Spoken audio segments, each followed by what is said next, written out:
Cancer is a continuously growing global health problem that poses major challenges, most especially in developing countries.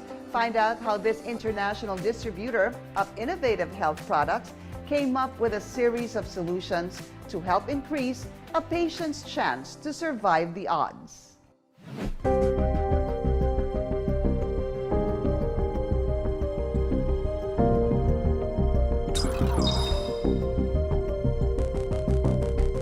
In 2020, the Philippines hit a record of 354,398 prevalent cancer cases within a 5-year period. But because of poor access to health care, especially for people living below the poverty line, the advances and breakthroughs in cancer remain unattainable to many. Cancer refers to a group of diseases that's characterized actually by cell growth, abnormal cell growth and proliferation, inflammation, as well as angiogenesis or formation of new blood vessels. It always starts with mutation in the genome or the genetic makeup of a person inside the cell. Before PPARs, most of my patients, they were unable to finish the chemotherapy regimens because of the side effects and because of discomfort during the process of chemotherapy. Maria's son Dominic was diagnosed with stage 4 rhabdomyosarcoma when he was only 4 years old. While coping with the recovery of her other sick child, Maria found it hard to accept Dominic's condition.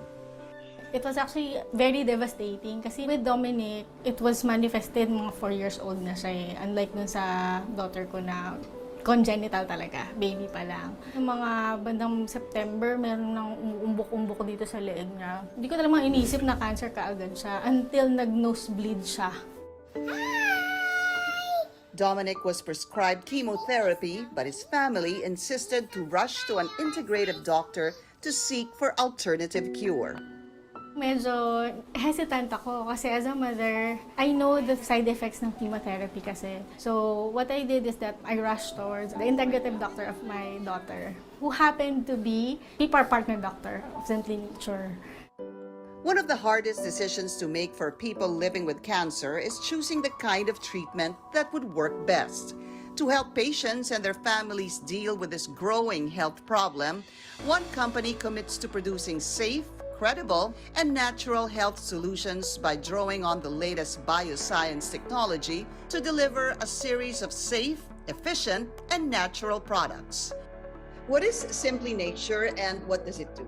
Simply Nature is a company we created and founded about 10 years ago.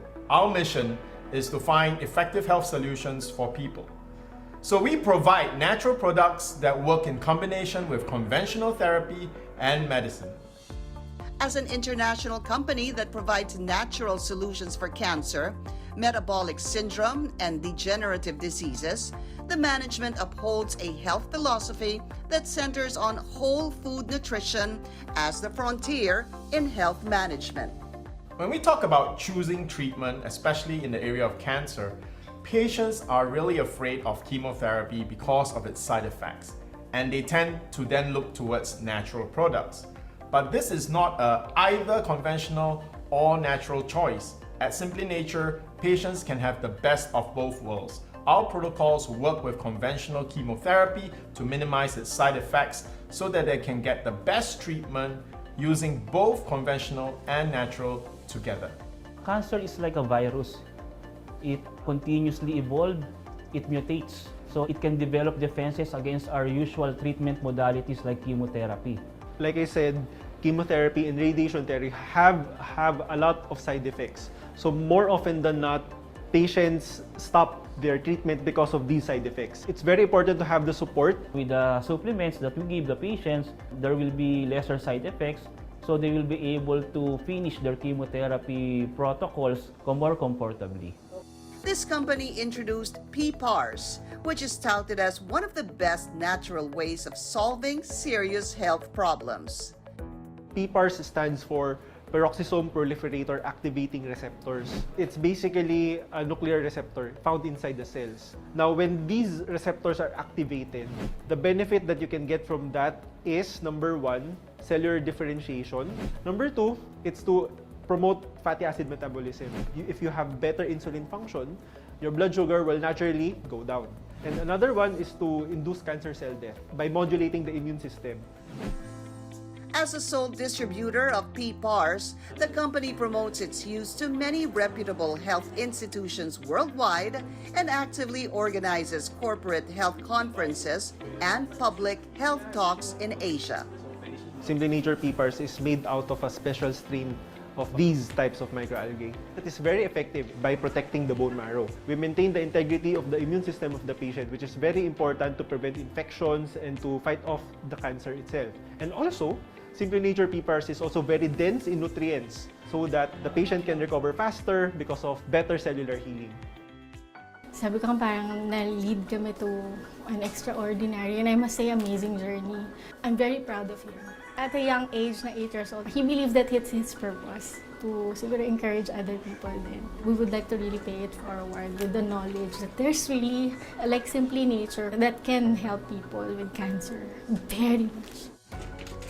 When fighting cancer, living healthy is very important because it allows us to pursue what is important to us in life, and that's what it's all about. When we can help a patient move from being bedridden to getting up, to be lucid in thought so that they can have conversations with their loved ones, it gives the whole process of fighting cancer a whole new meaning. And that is what drives us at Simply Nature.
But I really wanted to share yung point from childhood.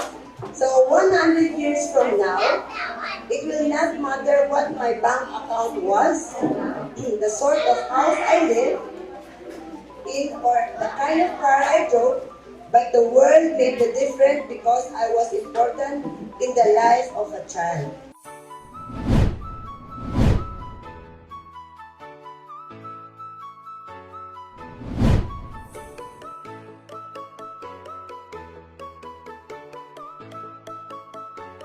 Good morning, everyone. We are from Simply Nature, and that is Tito Shen, and I'm Tita Jessie.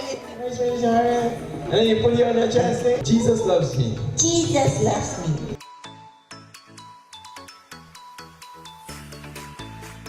For our gratitude, Tersha,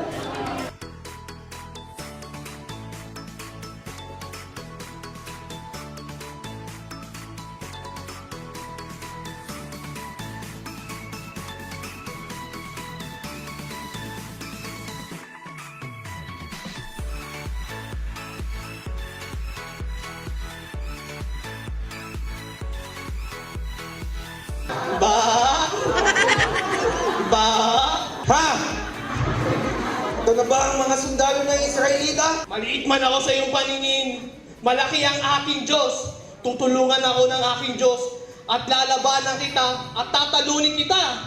Nayanig ang paligid sa pagbagsak ni Goliath.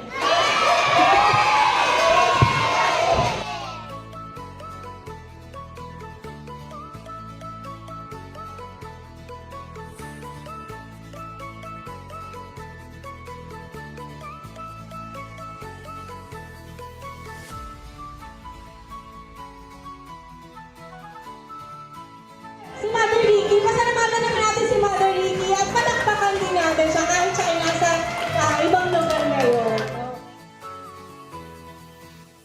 Paano kayo di gagaling, di ba?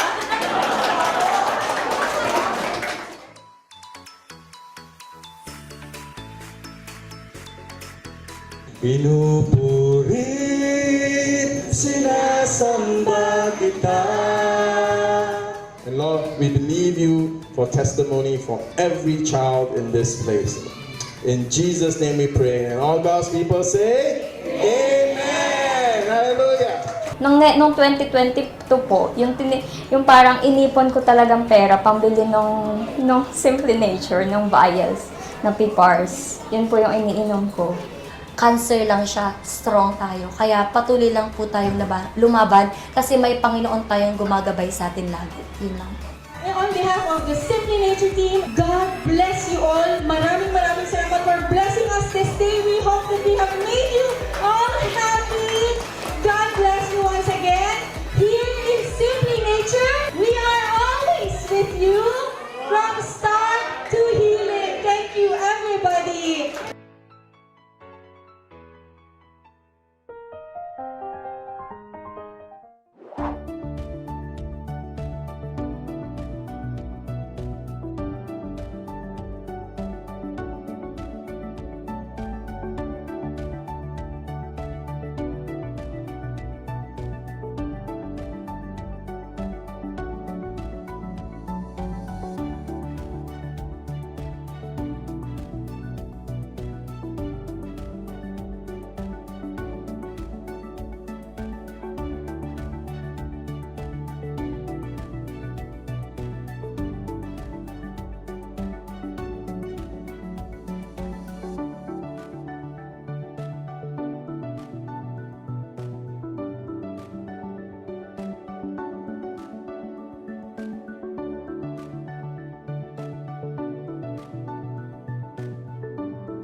CA markers. Mataas siya. Then, nung after 3 months, nung pag-take ko ng Simply Nature, doon, naging normal na siya until now. Kahit si Dr. Johan na gulat siya kasi biglang normal agad in just 3 months, nag-normal agad yung CEA ko. 1 year and 5 months. Cancer-free. Dapat may food supplements kayo. Like Simply Nature na proven and tested ko na. Talagang hindi ako pwedeng mawala ng Simply Nature na 2019, I was being diagnosed a cancer of my uterus. So I was shocked. Sabi ko, bakit nagkaroon ako ng ganito? Samantalang hindi ako mahilig sa pagkain. I'm sorry, basura. Started the tablet and then the powder. Tinry ko din yung yung tawag dito. Gel? Yeah, yung gel. Yes. It's really good. After 2 months ng aking therapy and taking PPARs, sabi ni doktora, magpa-laboratory ka na. So, nung nagpa-laboratory na ako, praise God, 2 weeks ago or 3 weeks ago, lahat normal. To God be the glory. Salamat sa Diyos. Sa 2 months ko po ng aking pag-take ng PPARs, ako po ay cancer-free.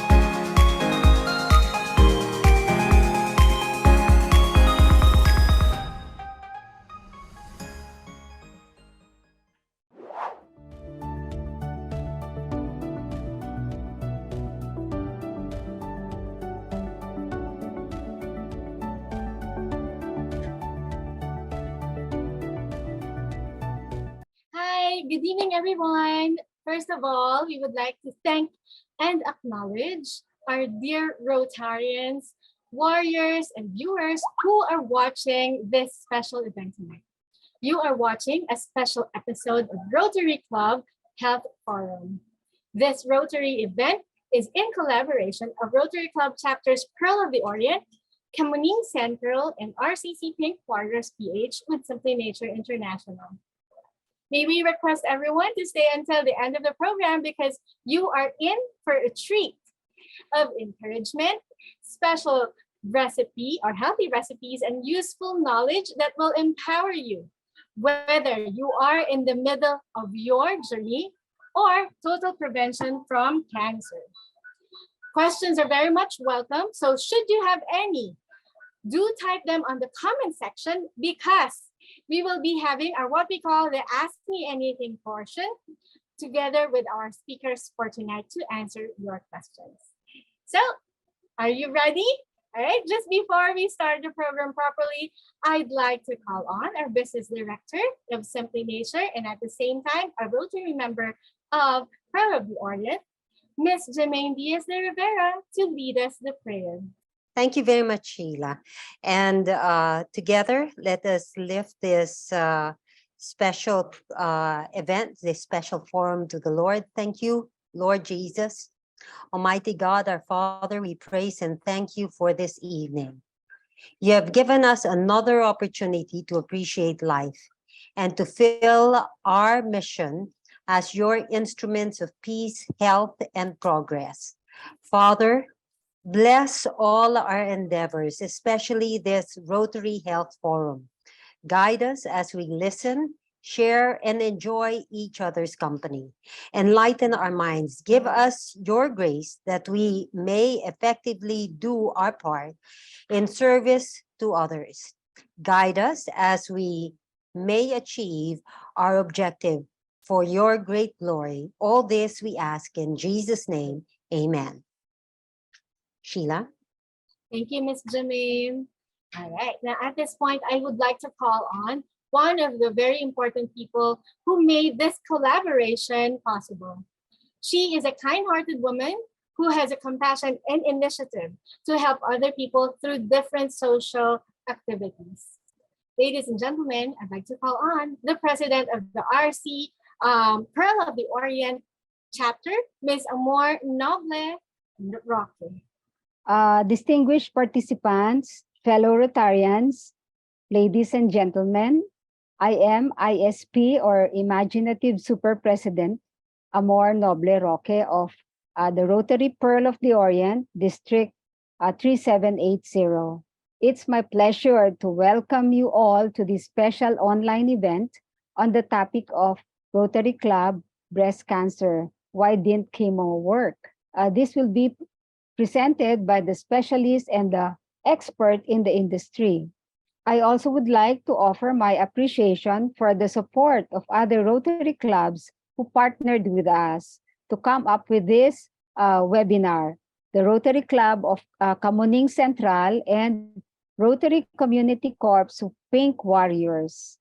I want to make special mention of the Child House Foundation under the leadership of past President Jeanette Koo of the Rotary Pearl of the Orient. And I am confident the discussion tonight will be very helpful and will also encourage you to find better solutions and preventions to one of the dreaded diseases called cancer. So again, relax and take advantage of the opportunity to learn more from our speakers. Thank you and God bless. Thank you so much, Ms. Amor. Thank you for that wonderful welcome remarks. Okay, now at this point, as I have mentioned a while ago, this special event intends to give hope and inspiration. And with that said, it is an honor to introduce to you all a warrior who has been through so much challenges all throughout these years, but still able to overcome them. Everybody, let's all listen and be encouraged and welcome Ms. Jessa Malate. I'm Jessa Marie Malate, 28 years old, licensed professional teacher. Nasa child house po ako ngayon, tinutulungan po ako ng child house. Libre po ang tuluyan namin at pagkain, so malaking bagay po habang nagpapacheck up po ako sa PGH. Nagsimula po yung sakit ko noong 2008 pa lamang. Doon po na-diagnose sa PCMC na may ovarian teratoma ako, stage 4. And na-operahan na po ako doon, nag-chemotherapy, ginawa ko po yung mga inano ng doctor dati. Then, naging okay na po ako after 6 years. 2014 po, emergency po ako at parang bigla ulit akong inatake nung sakit ko dati. And 2014, nadala ko sa hospital and napagdesisyonan po ng mga doktor na iuwi na lang ako kasi nung time po na yun, sobrang hinang-hina po ako. Bedridden po ako tapos hindi na ako makakilos. Parang paralyzed po yung katawan ko. Then sabi po ng mga doktor, ilabas na lang po ako kasi kung mag-chemo pa po ako baka hindi na kayanin ng katawan ko. And kung operahan naman daw po ako baka mag-bleed sa loob at mas mapadali pa yung buhay ko. Kaya mas okay daw po wag na lang nilang operahan. Kaya ibigay na lang daw po sa nila yung family ko yung mga gusto ko. At hindi daw po nila alam kung hanggang sana lang yung buhay ko. Pero noong 2015 po, yun po, lumabas na kami sa ospital, bumalik kami sa Quezon, sa amin. Parang ayoko pong tanggapin na wala na silang magagawa kasi parang yung puso at isip ko po lumalaban pa nung time na yun. Pero wala po, nilabas na lang kami sa ospital. Tinanggap na ng family ko pero sabi ko dadating yung araw na magiging okay ulit ako at lalaban pa rin ako. 2015 to 2019, natapos ko po yung 4 years sa college na hindi po ako inatake ng sakit ko kahit wala naman akong gamot that time. Then yun po, nakapagtapos ako ng pag-aaral, teacher po, and after po ng graduation namin, nag-review po agad ako at nag-board exam. Tapos yun nga po, nakapasa ako noong 2019. Nung 2022 po, yung parang inipon ko talagang pera pambili nung Simply Nature, nung vials, na PPARs. Yun po yung iniinom ko. Ilang buwan ko po yung pinag-ipunan. Tapos nung sumakay po ako nun sa fast crop. Tapos yung sinasakyan ko po nun, dahil kaya lang po ako luluwas, bibili po ako nun. Bibili ako nung product niya, Simply Nature. And yun po, nung nandun na po ako sa fast crop, malapit na po siya dun sa Real Quezon, bigla pong nasunog yung sinasakyan namin. And lahat po ng pasahero, tumalo na po. Tapos wala po kaming life vest, kaya marami din po ang namatay. Mabilis lang po kaming, may mga rescuer lang po na mabilis kaming nasagip talaga. Pero kung wala po, baka wala po talaga kaming lahat. Kaya nung time na halos nalulunod na po ako kasi wala po akong life vest. Tapos may tao pang kumakapit sa akin, palubog na po ako ng palubog. Sabi ko nung 15 years akong lumalaban sa cancer tapos dito lang pala ako mamamatay. Sabi ko parang hindi ko matatanggap na ganun lang. Tapos yun po, may tao nang nag-save sa akin. Tapos yung after po nun, may post po doon yung kaibigan ko tsaka kapatid ko na nawalan nga po ako ng pera dahil doon na dapat nga po pampagamot ko. Dahil sabi ko nga po, yun po yung parang nagdudugtong sa buhay ko kasi pinag-ipunan ko po, pinaghirapan ko lang po para makabili lang ako nun. Tapos nawala lang po yun. Tapos yun po, nung napanood na ako ng maraming tao sa TV station, sa iba't ibang station po. Nakakilala po ako ng child house, ng SM, nung sponsor ko po. Kaya po, pinahanap ako at dinala sa child house. Yun po. Tapos nagpapacheck up na po ako sa PGH kasi may maitulong pa sila na kahit pang gawin para gumaling po. Lumalaban po ako para sa pamilya ko po at saka sa mga cancer patient din po.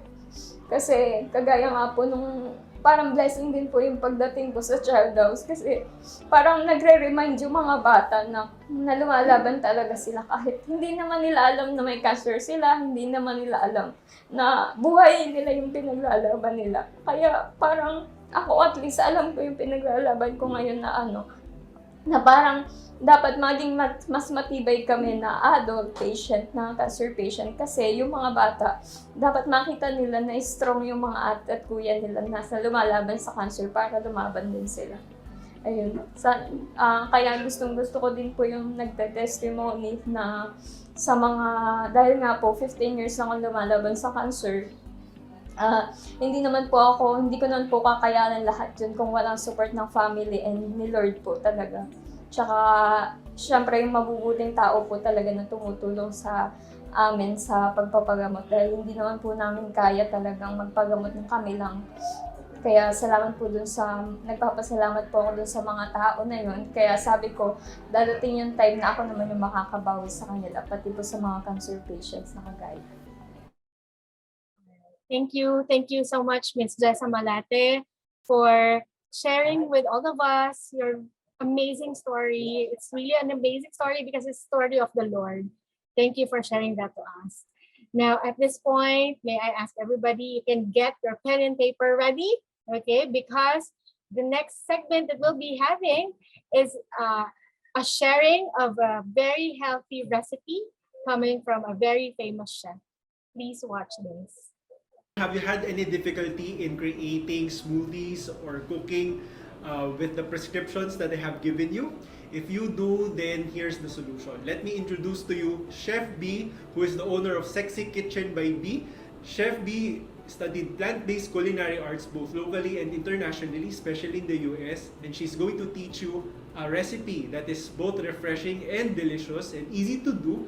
So, without further ado, here is Chef B. Thank you very much for that wonderful introduction, Doc Jansen.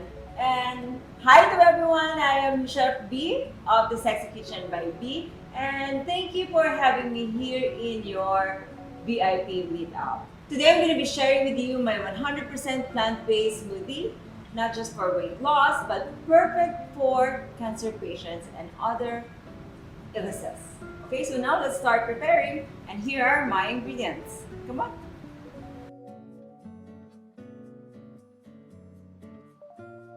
Okay, so now we start with our milk. So the milk that we're going to use is almond milk, no dairy milk, since this is a plant-based smoothie. So everything in my smoothie are all plant-based. 1.5 cup or 2 cups of almond milk. Then I have my rolled oats. So you get all the fibers. Okay, this is 1 cup. And my frozen berries, my strawberries. I like it frozen, so I don't need to add up ice to make it cold. So I make it a point, all my berries are, in frozen point. Okay, so I add in my raspberry. And then my chia, 1 tablespoon of chia seeds for fiber and more nutrients. And of course, flaxseed for my omega-3 and all other fatty acids that has a lot of nutrients. Of course, my favorite, nuts. So at least 5 to 6 pieces of walnuts. You can use any nuts. Or maybe if you're allergic with nuts, you can eliminate that. Then I have my basil for flavor and for antioxidants. And a handful of arugula, since this is my brunch. And I don't want to miss all my greens in my meals. And then I have my kale. So there, and then we just mix it and blend it. A half teaspoon of cinnamon. For me, it's an added nutrients too, benefits in our bodies. And then of course, I'm gonna add in my pea parts for more nutrients and power in my body. Okay, power in my health. So I'm gonna put in 5 pieces of pea parts. Start mixing. Blending.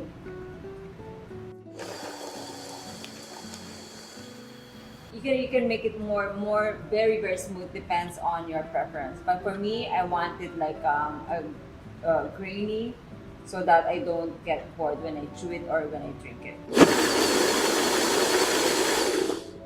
So tasting time.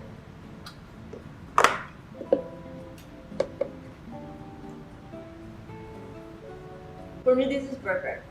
It's not so sweet. It's a little bit of sour. Okay, if you want it sweeter, you can add in agave. This is the most low glycemic in sugar. Okay, so half tablespoon, 1 tablespoon, depends.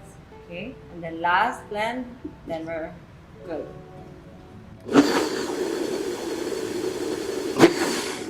Okay, we're done. So here's the best part. The most, and the very, very best part. The tasting.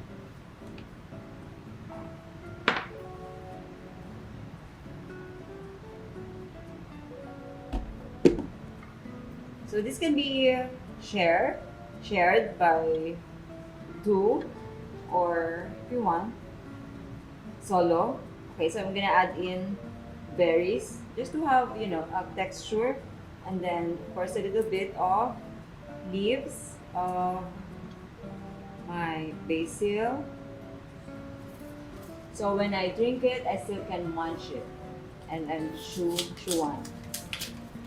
Okay, and then of course, my favorite, chocolate.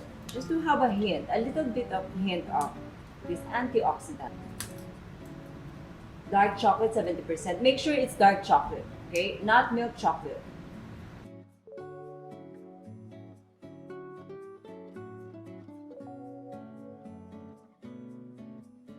There you are, our Power Morning Smoothie. So yummy, so healthy, so easy to make, so convenient. Because of PPARs, it's all packed of nutrients. Again, this is Chef B. In my kitchen, we make healthy food delicious and delicious food healthy.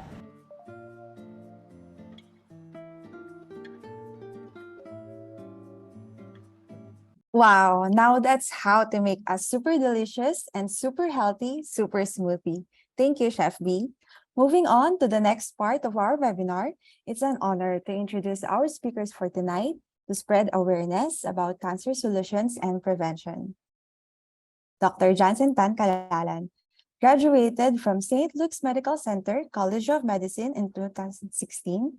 Then, in 2019, he passed the International Board of Lifestyle Medicine and Philippine College of Lifestyle Medicine certification exam. So, he is now a diplomate of both medical societies. He currently works as an occupational health physician in various companies. He is also one of the founders and consultant at Simply Healed Medical Group, where he manages patients with cancer and metabolic illnesses. We also have Mr. Shan Lim, the CEO and founding director of Simply Nature International.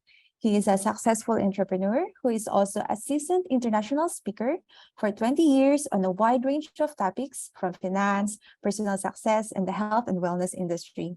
He has been a guest speaker at numerous integrative medicine symposiums because of his extensive experience in the industry of premium microalgae and peroxisome proliferator activated receptors, or PPARs. Let's hear it from the two gentlemen, Doc Jansen Calalan and Mr. Shan Lim. Hi everyone, welcome to another episode of Simply Healed, and today we have again our regular guest, Dr. Jansen. Hello, Sean. Hello, everyone. Glad to see you again here in our episode. Well, this week we're back onto cancer discussion. That's always our hottest topic, and of course, it's really great because Doc Jansen is a specialist in lifestyle medicine catering towards cancer patients. So, Doc, today's topic is something that's so important because it's about preventing relapse. Obviously, it's great news when patients discover or they are pronounced cancer-free. Yeah. But we keep hearing sad stories about patients who were cancer-free and then 6 months later, they were told that their cancer has spread all over. And this is something that's so tiring for the patients. Yeah, and it's really sad, you've invested so much time, so much money, so much emotions in your journey, and then suddenly cancer comes kicking you back again. Yeah, and I think, Doc, many cancer patients ask me, what are they doing wrong? How come the cancer came back?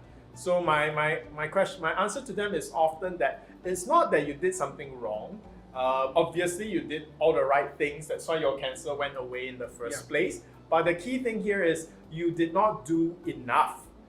Even during the treatment stage of your cancer, there are things that you should be doing so that you won't have a recurrence later. Like if you're doing chemotherapy, it's so important to protect your bone marrow, your spleen, your immune system. So protocols like Simply Nature extracts for chemotherapy is necessary so that you can prevent a recurrence. But Doc, what are some of the tips that you can give to our listeners today so that they know what they can do right from the beginning to prevent recurrence? Yeah, okay. So first, let us understand what is the root cause of cancer. Okay? So the root cause of cancer is a genetic problem. Okay? The DNA, so the genes, when replicating, it can have some errors. So normally the body tries to repair that error. Okay? But in cancer, the repair mechanism, the DNA repair mechanisms, there's something wrong that goes haywire. First with it, it becomes haywire. So the correcting becomes an error. Okay, and the error now replicates along the next generation of cell lines. Now, when this happens unregulated, okay, when this happens unrelentingly, it becomes a tumor. When it becomes a tumor and metastasizes, when it becomes a tumor, then it becomes cancer. Okay, so now you can take a look. It's because of the genes. Okay, it's a genetic problem. So we have to do all we can to protect that.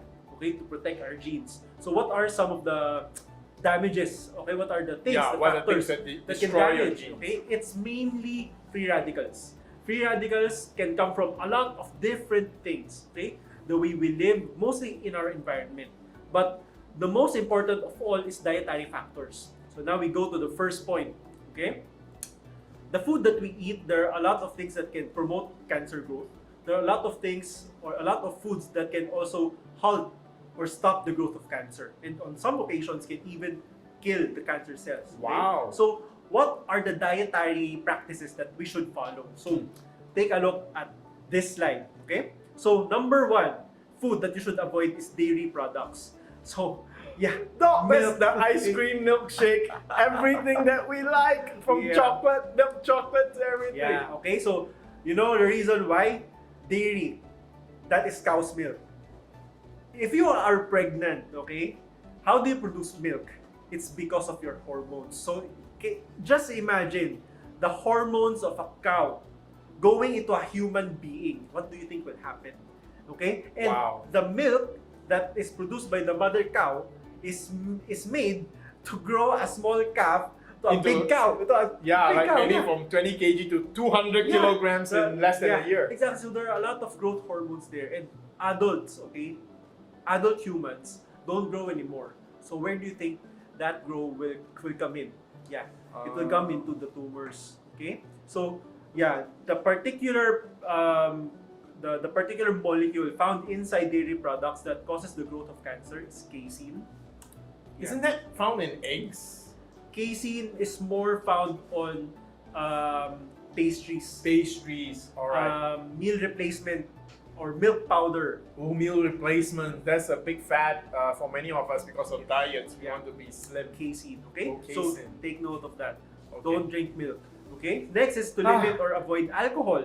This is common sense. Alcohol is carcinogenic. So if you have cancer or try to prevent cancer, you should not be drinking any amount of alcohol. Okay? It just takes one cell to mutate and multiply unregulatedly for it to become cancer. Okay? So it's in your best interest to avoid alcohol. Let's move on to the next. You have to avoid red meat and processed meats. Okay, this one is already classified by the WHO as a group 1 carcinogen. If it's a group 1 carcinogen, it causes cancer. Okay, so all red meat causes cancer. Yes, specifically colorectal cancer. But it's not limited to that. There are other cancers that it can cause.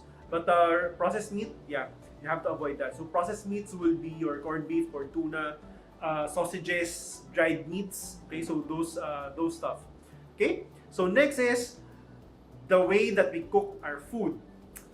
Grilling, frying, broiling. Okay, those can increase the risk of developing these types of cancer. Colon, rectum, breast, prostate, kidney, and pancreas. This is like all the common cancer. Okay, so now it makes sense now why cancer is so common, because Doc, everything that you said for us to avoid is everything that we indulge in to relieve stress, to enjoy ourselves. We eat ice cream, chocolate. Now, next one is the food that you should be eating. Okay, so the food that you should be eating are fruits, vegetables, legumes, and whole grains. Okay, these 4 food groups. Why? Because these 4 food groups are very rich in antioxidants. Okay, antioxidants is the one that protects us from free radicals because antioxidants are free radical scavengers. Okay, so if the free radicals inside your body is low, then there's nothing that will damage your DNA. Okay, and also as a bonus, you can actually prevent aging. Okay, yeah. So another one is soy. Okay, so women should consume soy products. Okay, not just in adolescence, but also throughout their life, in order to decrease the risk of developing breast cancer. It's the same thing when you already is diagnosed with breast cancer. Okay, you should be eating soy because studies have already shown. Okay, those women who got diagnosed with breast cancer, if they eat soy, if they consume soy, their survival rate is longer than those who do not. Okay, so it's already a proven thing. Okay, this has already been debunked. Soy should be part of your diet, especially when you are. Yes, because there was some time ago, I remember maybe 5-6 years ago, they said that taking soya bean would cause cancer. It's because of the phytoestrogen. So since phytoestrogens, since it's estrogen, right? So it attaches to a receptor in the breast cancer tumor that makes it grow. But actually, they found out that this is not true. Okay? Oh, it's not true. It's not true. Yeah, it is estrogen, but the key difference there is that it is a phytoestrogen, meaning it's a plant estrogen. It's not an animal estrogen. So the way they react inside our body is different. So now, if you do this, how much benefit will you reap by doing this? It's actually, you will actually be able to lower your mortality rate from having cancer, heart disease, and dying from all other causes by as much as 25%. Wow. Compared to if you don't follow this. Okay, so you can just imagine that impact. As an encouragement to all our viewers, because if you are like me, you might have been stunned that you cannot take your milkshake, cannot eat your ice cream, you cannot take your fried food, you cannot take your steak and all your meat. You know, research has shown also that if you reduce all these intake from whatever you're taking now to 20% of your entire diet, you are making very good headway, right? That means you will make a big difference to your health already. So I know some of us, when we listen to advice like this, that wow, go plant-based completely, you're like, that won't work for me. I give up. I don't even need to try because it's impossible. I want to let you know that don't be discouraged. You know, if you can reduce your meat intake to only 20% of your total diet, all right, then you already make good difference. And trust me, once you are able to reduce it to 20%, in the future, we don't have to persuade you to move from 20% to lower. You will naturally be able to do it because you will feel all the benefits, right? So start with that goal to at least reduce your intake, right? So you eat more salad, you can have your steak, you only cut the 1/4 of the steak, the rest you give it to someone who you don't like, right? Because it's cancer causing, and then you can eat your little bit of steak, enjoy your salad, and you can start that. Life is still wonderful, and you can work your way towards a totally meat-free diet in the long run. All right, so don't feel like you have to go cold turkey because I know it's pretty hard. Yeah. It's pretty hard. Yeah. Okay, at least you know the goal. Okay? You know the goal. Yeah. So next is physical activity. Now, yes, we need to have physical activity because physical activity can actually prevent us from getting recurrence. Now, how much physical activity should we do? Oh, that's important. Yeah, according to this study, how much benefit would you be getting from physical activity? Cancer survivors, okay, like you, trying to prevent cancer recurrence. Cancer survivors who complete 15 met hour per week of physical activity can lower their risk of dying from cancer by as much as 27%. So that is really huge. Now, next question. That's a 1 in 3, just for anybody, you know, that's a 1 in 3 chance. That's very good. So now, I'm sure all of you are wondering, Doc, what's 15 met hour per week is? Okay, this is some of the examples of what a 15 met hour per week exercise looks like. Okay, if you want to jog, if you are able to jog, then that's 130 minutes per week. So you can just practically divide that into 7 if you want to jog every day. So that's like 20 minutes a that's day. like 20 minutes a day. Okay, that much jogging. If you are not a jogging person, I mean, if you are a person who does not like to jog, you can just go brisk walking. If you do brisk walking, that's 250 minutes per week. Okay, divide that into 7. That's going to look like around 30 minutes a day, right? Yeah, brisk walking, 30 minutes a day. So if you are someone who is a little bit more frail, so it's just like walking that you can do. Yeah, you can still do it.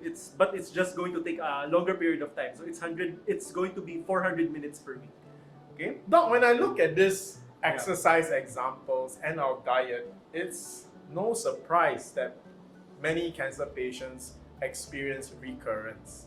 Because just looking at this 130 minutes per week divided by 7 is about 15 minutes of jogging per day, every day. So for everyone, this is just the hard truth coming out at you. The whole world is feeling it after the pandemic. Many people don't feel well because for the last 2 years, we really have not even come close to the brisk walking or light walking 400 minutes per week. That means 1 hour of walking every day. Yeah, that's an hour of walking every day. Correct. We don't walk an hour. I think if we walk 20 minutes, that's already fantastic. All right. So if you're a cancer survivor or if you are going through cancer treatment, Doc, this exercise, is it something you advise for a patient going through cancer treatment as well? Yeah, as well. Yeah. More importantly, if you're going through cancer treatment, but I know it's easier said than done because that's why you have to be on Simply Nature People protocol so that you can do exercise while you are going for your cancer treatment. Absolutely. So you can just imagine you going through chemotherapy, radiation therapy. You can still go to the office, work. Yeah. So go home and still be okay. But of course, you will feel side effects. But it's the fact that you can go to the office to work, right? I mean, it's already an amazing thing. It is very important to everyone that you get enough rest, which is the next topic. But the times when you are actually awake, it is important not to just sit around. You got to move. That's how our lymphatic system works, right? Also, yeah, you have to move so that it's like you need to circulate. You need to pump all that immune system around your body. You can't just sit down. All right. So now we talk about rest. So how does rest come into the picture? Sleep. Sleep is a little bit, the impact of sleep is a little bit less than nutrition and physical activity, but sleep is again very important. But the sweet spot for sleep is between 7 to 8 hours. Okay? If you go less than 7 hours of sleep, there's a 36 more likelihood of developing cancer among Asians. Okay? And if you go beyond 8 hours, more likely to 21% more likely to develop colon cancer. But the data is not consistent for this, no? But sleep is nonetheless important. So the other more important part for sleep is, you know, dying from heart disease or dying from all other causes, no? Because if you have less than 7 hours of sleep, there's a 12% increased risk of dying from all other causes. And if you sleep more than 8 hours, there's 30% increased risk of dying from all other causes, right? According to this study. So the next one is avoiding risky substance use. So this is one is alcohol and smoking. This one is already common sense. Everyone understands this already, that alcohol drinking and smoking causes cancer. So it will be in your best interest to avoid doing so. Okay? Doc, we've talked about all this. So in your experience, are there patients that should have not gotten recurrence, but because they didn't adhere to, I mean, do you have any patient cases that you can share with us? Yeah. Okay. Actually, this was a patient of a colleague of mine. Okay. So this patient was a cervical cancer patient, already done with the chemo, radiation, surgery, and all, you know. And after 5 years, the patient really missed fish. It's fish. Yeah. Oh, we always thought fish is the safe meat. Yeah, it's not. Okay. So lo and behold, after a CT scan, a routine CT scan, the patient had a recurrence. So it's really sad. After 5 years of all this, right, the cancer came back. It was like a period of eating fish, or just one? No, it's a period of eating fish. Also, she thought that she misses meat so much, so fish. She thought fish was safe. Yeah, and she got the recurrence. Okay. I do not know how long she ate fish prior to the diagnosis of recurrence, but yeah, the fact that she ate fish again, so there you have it. So it's very important that you adhere to this protocol. And of course, the way that we live, okay, the way that we live influences a lot our genes, the root cause of cancer. It has already been shown by this evidence that our environment influences gene expression. Okay, so it's really very important. So it doesn't mean that if you have cancer, a family history of cancer, that you'll get cancer as well. It's not true anymore. The power is entirely within your hands, whether or not you will get cancer. Okay? And Doc, before we finish, I just want to ask, because for many of our cancer patients, those who are finishing their chemotherapy or they just finished with their surgery, sometimes oncologists, or oftentimes oncologists, will recommend 1 or 2 additional cycles of chemotherapy, even though they say your tumor is pretty much gone. So maybe 5 years ago, many of us would hesitate, because if we have already gone through 8 cycles of chemotherapy, we don't even want a single extra one, because it's not easy. But recently, one of my friends actually avoided doing the extra cycles of chemotherapy. After 2 years, her breast cancer spread to her brain and her lungs. So in review, if she had taken the extra 2 cycles of chemotherapy, it would have most likely prevented this recurrence. Is that the case? And how do you advise people right now? Should they take the extra 1 to 2 cycles of chemotherapy? Is their oncologist trying just to sell them more chemotherapy, or is there a real medical reason why you need to take that? There's wisdom behind that, okay? Because we are just trying to make sure that you are clean, okay? There's no more cancer cells by giving you an extra or 2 extra more cycles of chemo. There's wisdom in that, but the problem there is, even if the onco gives you this 2 more extra cycles of chemo, if you do not follow the lifestyle prescription or the lifestyle changes that we have just mentioned, chances are you're going to get a recurrence as well. Doc, what's the advice about taking that extra chemotherapy and even normal chemotherapy? What should the patient who's undergoing chemotherapy, whether it's the standard or the extra last 2, what is their primary things that they need to take note of? Yeah, okay. So now, giving it the extra or going for the extra 1 or 2 chemotherapies, there's wisdom behind that. Okay, so we just want to make sure that there's no more recurrence or all cancer cells have been destroyed. Now, of course, if you do not live properly or you do not have the proper lifestyle, then even if you get those 2 extra chemotherapies, eventually the cancer will come back. Okay? But as much as possible, we want to preserve your immune system, because giving 2 extra more chemotherapy can, of course, make your immune system, weaker again. Okay? So if you have a weaker immune system, of course, cancer can come creeping back in again. Okay? So we also want to preserve your immune system as much as possible. That's why you have to practice these lifestyle habits immediately. Okay? And of course, we cannot avoid the side effects of chemotherapy. So we can always have Simply Nature PPARs to help, boost your immune system, modulate your immune system so it doesn't go down so much. Okay? So that's the really key important fact when you're going for chemotherapy, because the fear of chemotherapy has always been that you damage the normal cells and that you hurt the immune system. So if you can protect your immune system, like your bone marrow, which produces your red and white blood cells, which are key to your immune system, then you basically control the negative effects of chemotherapy, or rather the more serious negative effects of chemotherapy. So for all patients undergoing chemotherapy, do not forget to take your Simply Nature PPAR extract protocols, not just the tablets. You need to go for the extract. If you're doing very well in chemo, soft gels. If you're really feeling the heavy effects of chemo, then use the powder or the liquid extract. All right? So Doc, I think we've covered all the key questions and key points for recurrence. So let's go to our Ask Me Anything segment. Yeah, I'm already seeing a lot of questions, okay? So see you in the Ask Me Anything.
much, Doc Jansen Calalan and Mr. Sean Lim, for that wonderful discussion. And I'm very sure that a lot of our viewers tonight, Rotarians and also Warriors, have learned so much from the discussion. Now, we are now in what we call the AMA or Ask Me Anything portion. We can see that the questions are coming in already. Questions are still welcome, right? I can also see questions are privately being sent as well. So without further ado, to answer all the questions for tonight, I'd like to call on, first off, our CEO of Simply Nature, Mr. Sean Lim, and of course, our lifestyle medicine doctor, Dr. Jansen Calalan. Good evening, Sir Sean, and good evening, Dr. Jansen. Good evening, Sheila, and a big hello to all the Rotarians. A special shout out to the Rotarians from the Rotary Club, Pearl of the Orient. That's Philippines, right? Philippines is the Pearl of the Orient. Wow. And also, so I'd like really to thank President Amor Roque for working with us. Thank you for inviting us to serve the Rotarians. And I also like to thank President Gladys Manalo from the Pink Warriors. So, you know, it's really amazing because the Pink Warriors are a group of ladies who have beaten cancer. And I hope today's topic was helpful on what to do to make sure that it doesn't recur. You know, Doc Jansen, we recently did a program which has not been aired, and that program was about remission. Yes, it's the topic or the webinar is all about a glimpse to remission. No? So there I think we talk about on how patients or cancer survivors can prevent the recurrence of cancer, just like what we did now. But I mean, I know the lecture that we had was quite extensive. So there are a lot of things that you already learned now, right?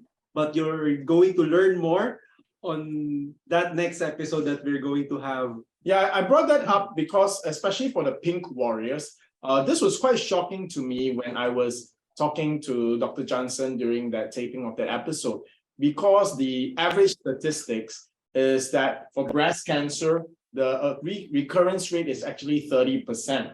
You know, it doesn't mean that you have 30% chance of getting breast cancer again, but it does mean that 1 in 3 breast cancer survivors get a recurrence. So you could be one of those that you will have a very low chance of getting a recurrence, but it's just that statistics show that 1 in 3 breast cancer patients actually recur. And it was so scary or very shocking to me for, ovarian cancer.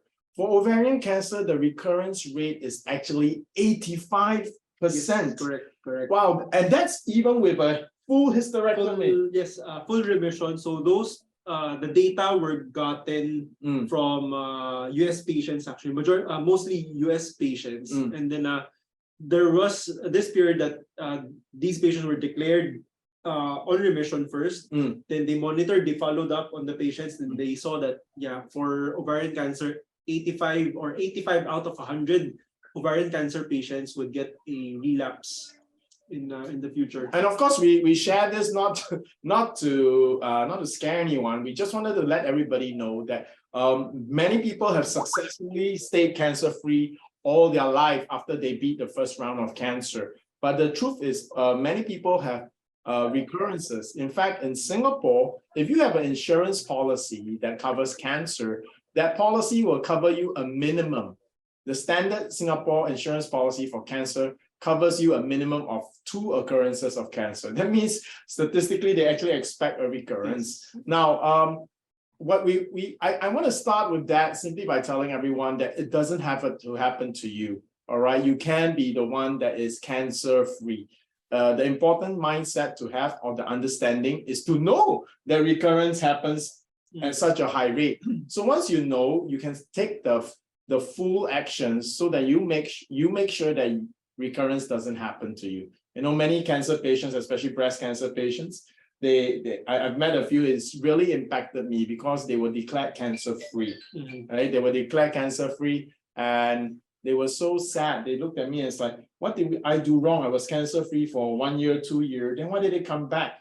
So I wanted to tell every successful cancer victor right now, you know, what I told that patient. I said, you didn't do anything wrong. Obviously, you did everything right. That's why you were cancer-free for 1 or 2 years. Now, it's just that you didn't do enough. So I think I hope that motivates everybody to make some lifestyle changes. And I've also met a person who was 25 years cancer-free, and she was still looking for more vegan options. So you can see how she managed to stay cancer-free for 25 years. And so she got cancer when she was really young. Wow, like early 30s. So when I met her, she was just in her 50s, and she still have at least 20, 30 years of her life left, and she was cancer-free. And she was still looking for options.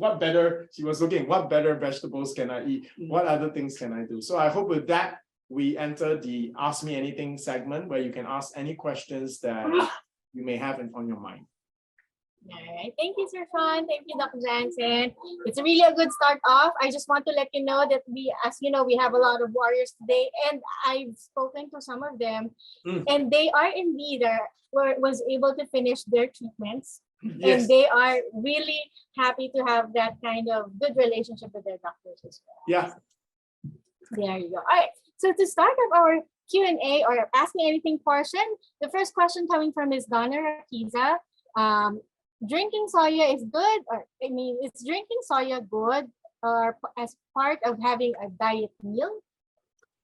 Yes, actually, soy milk is one of the for breast cancer management in terms of prevention, and even if when you are already finished treatment, so breast cancer survivors, consumption of soy foods, so that would include soya milk, no, actually lowered the mortality or the rate of mortality because of breast cancer. Also, consumption of soy foods actually prolonged the overall survival. So overall survival means the number of years that you will live after. Right? Yeah, after getting diagnosed with breast cancer.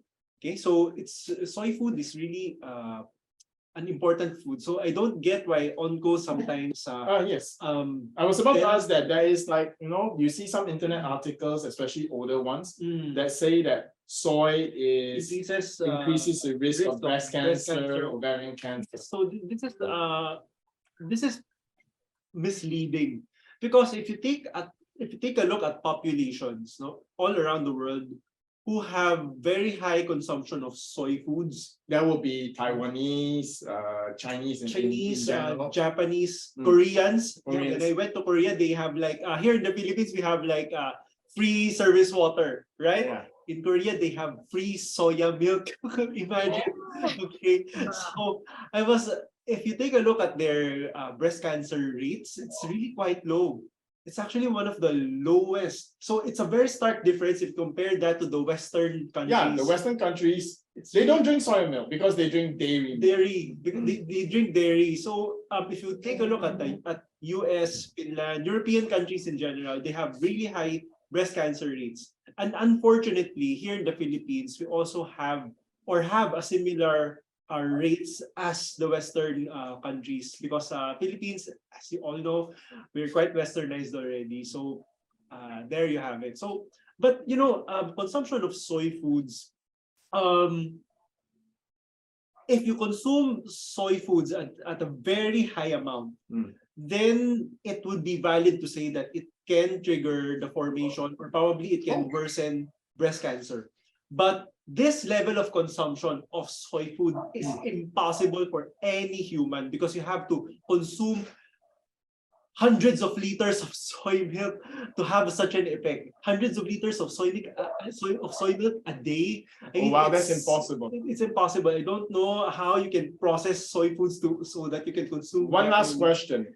Drinking soy milk is good, Doc. However, drinking our favorite brands of soy milk, Vitasoy and all that, for cancer patients, that's not really good, right? Because it's so sweet. Yes, you have to take a look at the sugar content as well. So soy food or soy milk is best consumed when if it's unsweetened. So that's the best if the best type of soya milk if you're consuming commercialized soy milk.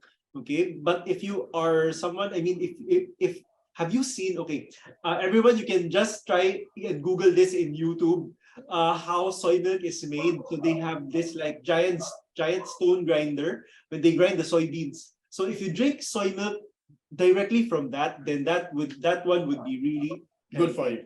That one would be really good for you. Doc, I remember when you came back from Korea, you were saying, and actually Taiwan has this also. In Korea and Taiwan, I think they have homemade soybean machines. Oh, really? Yeah, that means it's like a very small one. You just put your beans in there and it grinds. So it's like a coffee machine. It's like a coffee machine. But of course, it takes hours. It's not so fast. Yeah. You know, so I hope everyone that helps. Drink the unsweetened soy milk. If you don't drink soy milk, oat milk is good. Oat milk, almond milk is good. But all unsweetened, everyone. Yes. And don't forget, your dairy milk is not sweet also. So when you drink soy milk and oat milk, you shouldn't drink the sweet one either. Thank you, sir. Thank you, Doc Jansen. Okay, so for the next question that we have here coming from Miss Luz Amper, any recommended replacement for fish? Already given up on meat and chicken. Yeah, I saw that question just now, and I totally know how you feel. It's like all the joy in your life is removed, right? So Doc, yes, yeah. So the substitute for fish would be tofu, soy foods as well. No, well. Here's the thing, no. If you miss the taste of fish, well, we can cook tofu in such a way that it tastes like fish. But I think Chef B would. I think it would be great if Chef B can show us how to make tofu taste like fish, right? And taste like chicken and all the other tastes that we miss from these animal food products. So. But yeah, the only substitute, or no, not the only substitute, no, but to substitute fish, because we are relying on fish for protein sources, would be legumes in general. So legumes will be your beans, nuts, seeds. Okay, so anything that grows out of a pod. Okay, so that would be your source of protein. So, but take note, no? Yeah. Sorry to interrupt you. You know, the patient actually gave up on meats and fish, right? So I just want to ask this question. Sorry, gave up on meats and chicken, and then she's taking fish. Honestly, beef, chicken, lamb, mutton, fish, which is actually worse than the other? I mean, we always assume fish is better. Okay. In the end, it's like chicken better? Is native chicken better? Okay. Is mutton better? I mean, is fish really the safest among all the meats? If you compare all of these food items, so your red meat, your white meat, right? Fish would be the least evil of them all. Okay, so it is the least evil. It's the least evil of them all. But the more evil ones would be your red meats. Red meats are really bad. But white meats also has their equivalent form or equivalent numbers of having detrimental effects on our body.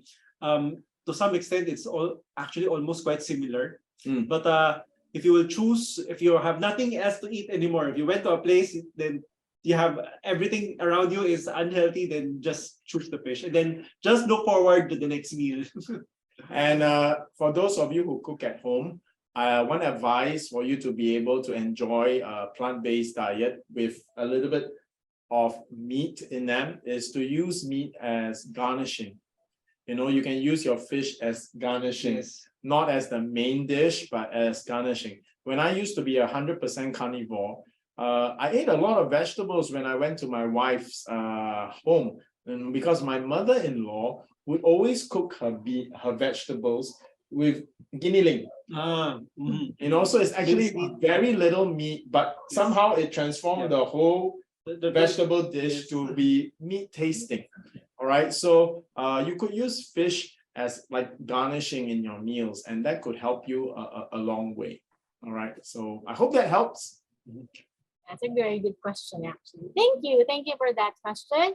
So another question coming from Miss Josephine. Oh, this is just a comment coming from Miss Josephine Peralta.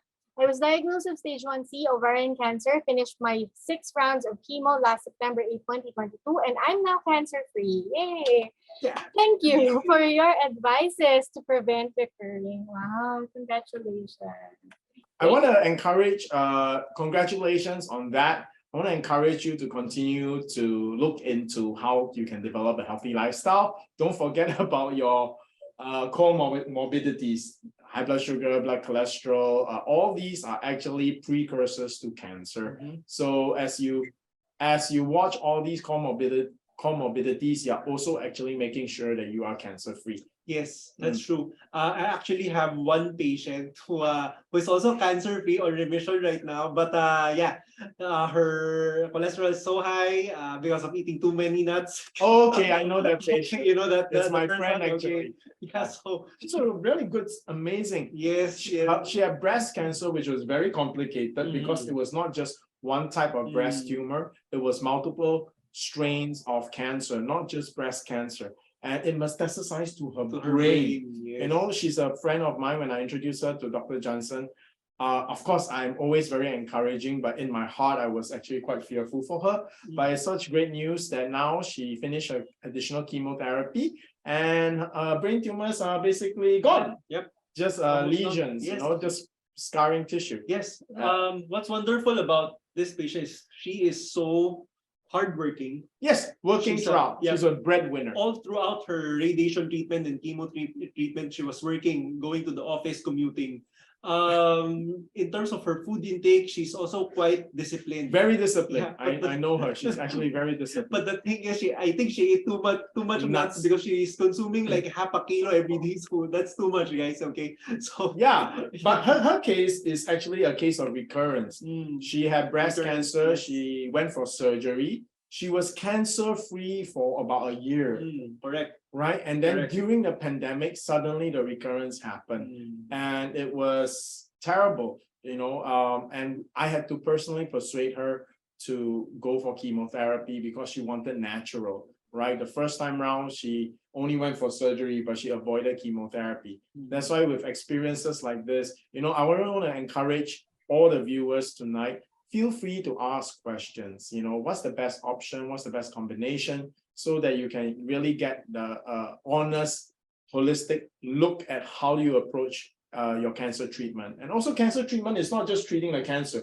You got to have a strategy. What happens when you're in remission? Once you're declared cancer-free, how do you stay cancer-free? You should have a plan for that right from the beginning. But it's not too late if you didn't, right?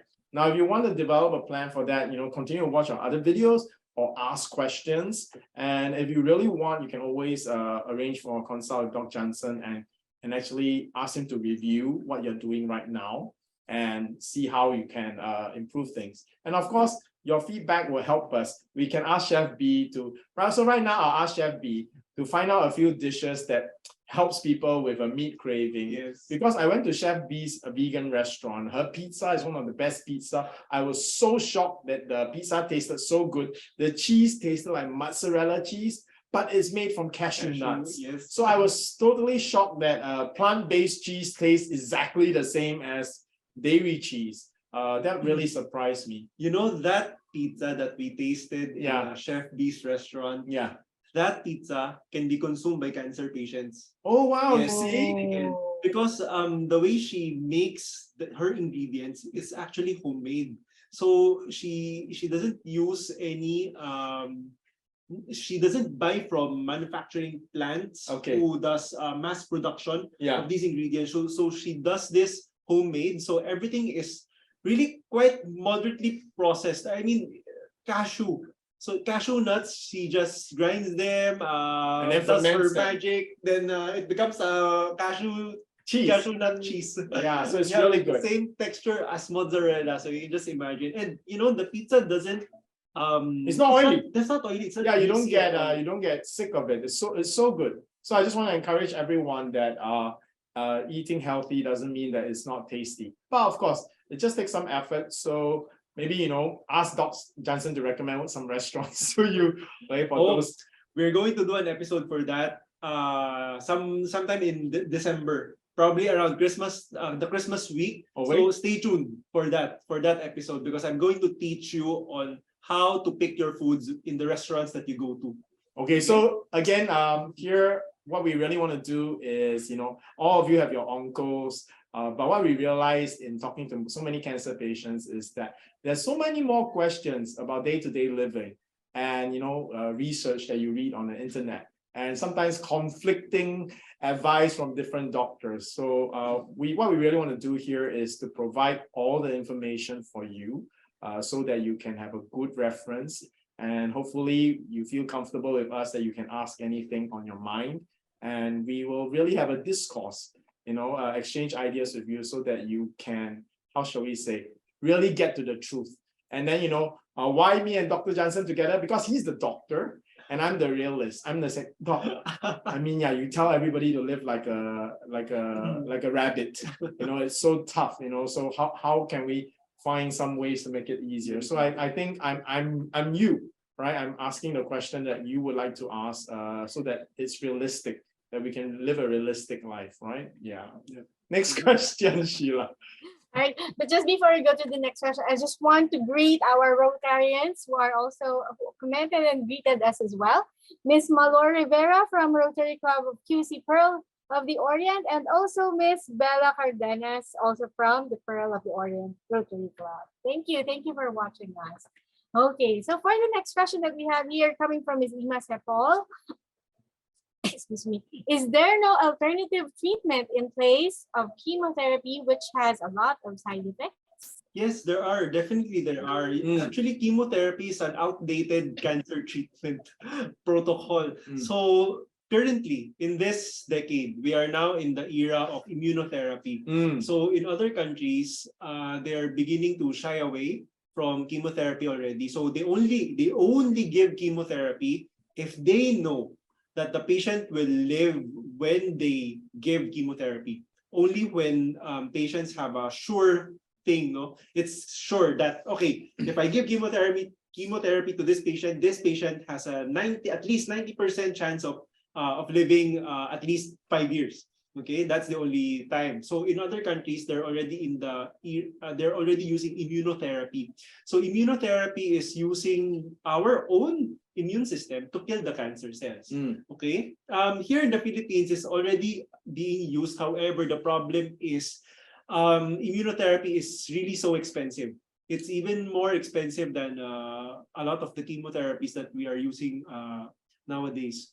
Okay, but definitely, immunotherapy. Doc, I had a conversation with Dr. Jimmy. Dr. Jimmy is an oncological surgeon that works with us, and he prescribes a lot of chemotherapy also. I asked him this question, what do most of his patients use? And the answer is chemotherapy. I asked him why. And Doc Jimmy actually told me that chemotherapy research is like getting less and less now. It's like exactly what you said. The medical research community is moving away from chemotherapy. They are developing less and less new chemo drugs. Yes, that's because the true. emphasis is moving towards immunotherapy. Yes, that's all true. right. However, it's really expensive. I mean, for example, it can cost 100,000 pesos per session, and you have to take it for 2 years. So straight away, you can imagine your bill is in the millions of pesos. So when I was talking to Dr. Jimmy, for the Philippines, for many people in the Philippines, immunotherapy becomes a bit out of reach, all right, which is why chemotherapy is still the most commonly prescribed. But some immunotherapies are very affordable, like for the breast cancers. Yes. Yeah. So if you want to know more, you can ask specifically about your type of cancer and what are the treatment modalities, alternative modalities apart from chemotherapy. Yeah, and we will answer that. Thank you, Sir Fan. Thank you, Dr. Jansen. All right, this is a question coming from our president of the Pearl of the Orient Rotary Club, Mr. Juan Noble. Okay, how long should the chemo session last to a pancreatic cancer patient for the doctor to declare that patient is cancer-free? Okay, here's the thing for pancreatic cancer. Pancreatic cancer is quite aggressive, and usually when we know that the patient has pancreatic cancer, because the patient will feel something, so the patient will go for a consult, right? So at that point in time, when we diagnose the patient with pancreatic cancer, it's already in the advanced stages, usually stage 3, stage 4. Wow. Okay. So if we give chemotherapy to these patients, it's very difficult to announce them as cancer-free. Okay, because at that point in time when they consult, it's already in the very advanced stages. Now, how many should the patient undergo? How many cycles of chemo? It really depends, no, but it ranges around 8 to 12 cycles, around that number. Okay, but again, it may be more depending on how the patient responds on the chemotherapy, if the patient will even respond at all. Now, will the patient be even a candidate for chemotherapy? I think so, yes, because more often than not, if the patient is diagnosed with pancreatic cancer, right? We have something what we call Whipple's surgery. So this Whipple surgery is a procedure where we remove the tumor from the pancreas. Okay, and the procedure is quite morbid. Because you have to remove a portion of the stomach, a portion of the intestine, a portion of the liver, a portion of the gallbladder, and then reattach everything again. So the surgery usually lasts for at least 9 hours. 9 hours is actually considered as fast. So once the patient finishes, once the surgery is successful, the patient is immediately put in the ICU. Okay, that is how morbid this procedure is. And then, but if it's successful, right, usually the patient, if the surgeons are able to remove the tumor en bloc, meaning remove all completely remove with zero margins, the patient usually still has to undergo chemotherapy because with all the manipulations inside the patient's for sure the cancer cells it would have been thrown here and there because of course the surgeon won't know this because the cancer cells are microscopic. Okay, that's why hence the chemotherapy. Okay, so I guess President Roque's question is basically when will we know that we can stop the chemotherapy? Does it continue endlessly? Is there a point where she knows that her friend or loved ones doesn't have to continue with chemo? Yes, of course. So number one criteria would be if the cancer is already gone. So if you are on remission, no? So miraculously, you're able to go on remission, then the chemotherapy would be stopped for sure. Okay? And that will be confirmed through a CT scan? A scan. Okay. Or your body just couldn't take it anymore. Then the chemotherapy would be stopped. Okay. But that doesn't necessarily mean that the treatment is complete. It's just that the body cannot take it anymore. Yes. Okay, to all the Rotarians, because I think the Pink Warriors have beaten cancer already, so they know this. But for the Rotarians who are here, maybe it's a loved one who has cancer or you know, a parent or someone. Let me share with you an understanding to help you in your journey in cancer. Okay, when do patients go for a diagnostic, a CT scan, MRI scan, all these things? When the doctor wants to adjust your protocol, that means they want to decide, should we stop the chemotherapy? Should we increase the dosage? Should we add more cycles to it? That's when you need to do a scan, because the scan will give the doctor the right situation to make an assessment how to adjust your protocol. All right, so back to President Roque. When can the chemotherapy stop? It will probably have to be confirmed through a scan so that we can check how's the status. If everything's okay, then the chemotherapy will stop. But it is possible, if everything's okay, the onco, for the sake of erring on safety, might want to give 1 or 2 additional sessions. It can, if if you are still okay to receive the additional cycles. But you know, more often than not, oncos try to shy away from giving too many chemo cycles because of course the chemotherapy would also have negative side effects on your body, right? So which is why one of the important strategies when you undergo chemotherapy, and our Pink Warriors will know, right, is this: you have to try and do your best to strengthen your body during the chemotherapy, in between the chemotherapy sessions, so that you become strong enough for the next one. Because we did another series of program, which we won't go into great detail now, but basically if you stop your chemotherapy at less than 80% of the prescribed cycles, the long-term effect is that your chances of the cancer coming back is high. You can defeat the cancer, but the chances that cancer come back 5 years, 10 years later is actually higher if you did not complete at least 80% of the prescribed chemotherapy dosages. Surprisingly, people who heal themselves naturally, that means they didn't go for chemo, they didn't go for surgery, they actually have a higher recurrence rate than patients who survive cancer through a whole complete session of chemotherapy. There are reasons for this, but for the sake of time and so that we can answer other questions, join us on another program. But I think I hope we have answered President Roque your question. Thank you, Sir Sean. Thank you, Doc. Yes, actually, some questions are still coming in. Let's try to answer more for tonight. Okay. But before that, very, very quickly, I'd like to greet Ms. Chandalaza Eugenio, coming from the RCC Pink Warriors. Thank you. Thank you for joining us tonight. Okay.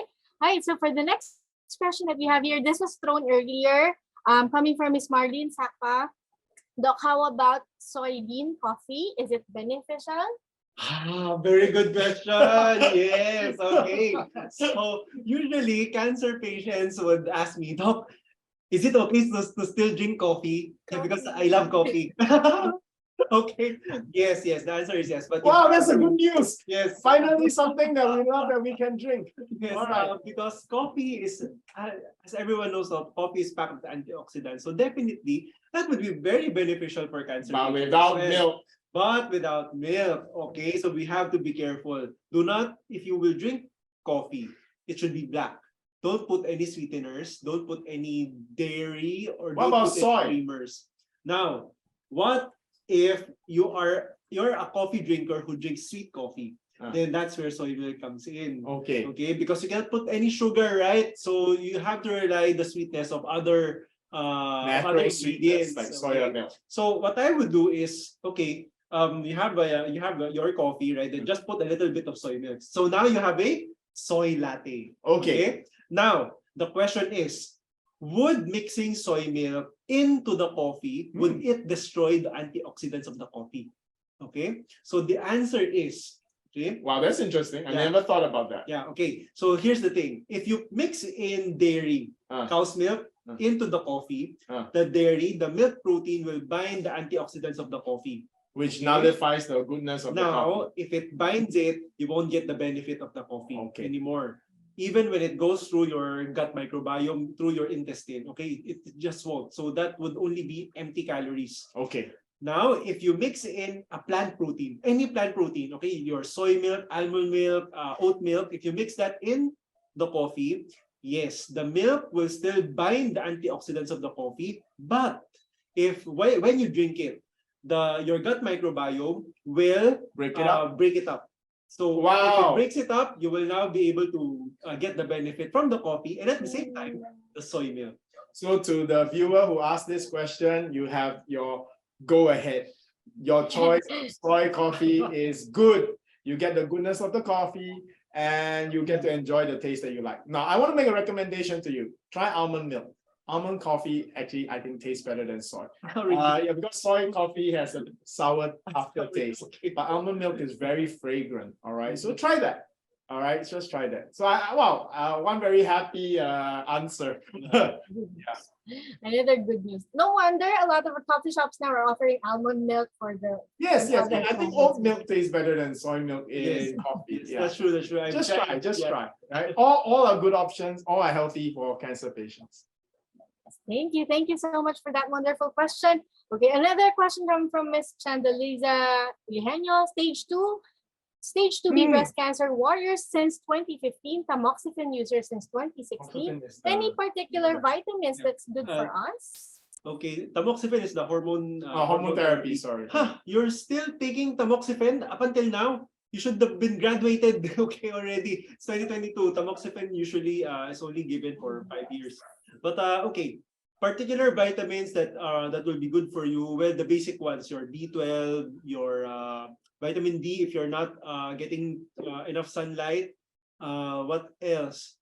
Calcium supplements would be prudent, but don't consume too much calcium because the calcium can deposit inside your blood vessels, which will increase your risk for developing cardiac issues later on. So be mindful of that. I would rather eat calcium-rich foods like, again, soy milk. or soy foods, like your tofu and green leafy vegetables. Now, any other supplements or vitamins that you can take? Microalgae, Simply Nature pea pars. I think that would be a very good supplement to add on to your supplement regimen, just because Simply Nature pea pars is really packed with Yeah, it's a vegetable. Yeah, it's a vegetable, It's a vegetable. packed with antioxidants. It can activate your genes so that your genes can work its way to prevent cancer recurrence. Another one is it's packed with omega-3 fatty acids. Yeah, that's true. Basically, that's where fish gets their omega-3s, right? Doc, I want to ask this question for Miss Chandeliza, who asked. She asked about what vitamins to take, so what supplements to take. I'd like to make a comment on this for you to think about, for all the viewers to think about. I can understand, Doc, for example, if you have suddenly a medical condition, for example, if you have flu, right, and you want to take extra vitamin C, right? But let's say it's a normal day. You're a cancer patient or you are in remission. It's a normal day. You're not feeling especially weak or anything. Supplementing specific vitamins, like eating a calcium supplement or vitamin D supplement or vitamin E supplement, vitamin C supplement, is that the best approach? Because personally, and I've talked to you so many times, I think we prefer to recommend to patients and clients to take whole food supplements. That means not an isolated vitamin C pill. For example, take malangai, which is rich in in the vitamin that you want, right? Or take turmeric, or take ginger, right? So because you on a normal day, you just want to be healthy. You take an isolated vitamin, you're not going to get the best. Doc Jansen's actually has this lecture on the 10 hallmarks of cancer. So, when you take, for the Pink Warriors, when you went for your chemotherapy, for sure, you took a cocktail of chemotherapy drugs, not just one. Because each chemotherapy drug attacks the cancer through one angle, and there are basically 10 ways you can attack cancer. So you can also understand that when you eat a food, when you take a vitamin, that vitamin is only one gate. Yeah, it's only one. Yeah, it's part of that is a cogwheel in a system. But when you take, for example, a malangai, for example, you take a malangai capsule, that could be half a kilo worth of malangai crushed and pressed into one capsule, which is much easier to take than to eat half a kilo of malangai, right? So what happens is when you take a natural supplements like that are whole foods, you get the complete range. It's not just one vitamin. You have the vitamin that you particularly want, but you have all the other vitamins that support this vitamin to function in your body. Have you ever noticed, I was just down with a slight flu, so I bought that Berocca. Yeah, actually, I just want to be honest. Is my wife watching? Maybe she's watching. She will stop me from drinking any flavored drinks when I'm sick. So actually, I bought Berocca not because of the vitamins. I just wanted something fizzy, all right, to drink. But the truth is, when you take a vitamin like effervescence and Berocca, 10 minutes later, when you go to the CR, what's the color of your urine? It's literally fluorescent in color. So what does that tell us? Are the vitamins that we take absorbed? Or is it simply flushed through your system? If you take half a kilo of malangai, your urine will not change in color. What does that mean? That means all the minerals and vitamins in your malangai, in your microalgae, they're actually absorbed into your body. So this is my thought for all the viewers out there. Your approach to supplementation, when you take a multivitamin, when you take all that, you just take a look at your urine color changes. So that means where is the vitamins and the minerals? It's actually in your urine. For those who take calcium supplements, there are enough research to show that if you take too much calcium supplements, you end up with kidney stones. All right, but you never get kidney stones for eating too much green vegetables that are high in calcium. See, so I hope that gives you some thought and your approach towards taking supplements. Try to find ones that are natural, the whole food, and not just the extra. But of course, when you're sick and you're specifically deficient in vitamin D, you could, during that period, take an isolated vitamin. Thank you, Sir Ron. Thank you, Doc Jansen. Another kind of good news with that. Okay, all right. I think this will be our last question for today. I just want to greet very, very quickly Miss Tessa Tolentino Bernarte from the RCC Pink Warriors, representative of RCC. Okay, so for our last question for tonight, a question from Miss Donna Raquiza of Rotary Club Pearl of the Orient. What stage of cancer usually use chemotherapy? Very good question. It depends. Again, depends on what type of cancer you have. But more often than not, we use chemotherapy in the advanced stages.